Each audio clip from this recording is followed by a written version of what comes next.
আপনি খামার দিন, কোনো সমস্যা নাই। তা আগে দেখতে হবে আপনাদের এলাকা কি ডিম সেল দেওয়া যায় কিনা, বা বিক্রি করা যায় কিনা। জি ভাই, ওয়ালাইকুম আসসালাম। ভালো আছেন ভাই? ভাই অনেক ভালো, আপনি কেমন আছেন? এই তো আলহামদুলিল্লাহ। ভাই আমি তো খামার দিতে চাচ্ছি, তো এই বিষয়ে যে আপনি কিছু বলতেন। রাকিবুল্লাহ ভাই, আমি একটা জিনিসই বলতে চাই, আপনি খামার দিন, কোনো সমস্যা নাই।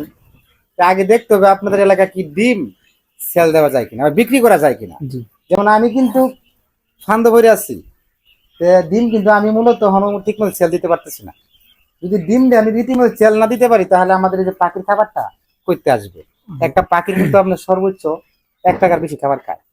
আপনি ডিম বেছেন বা না বেছেন, খাবার কিন্তু তাদের সামনে দিতে হবে, জি। নাহলে কিন্তু প্রতিনিয়ত ডিম দিবে না ভাই। এগুলা মাথায় রাখতে পারবেন, আপনি এলাকায় কি ডিম বিক্রি করতে পারবেন কিনা।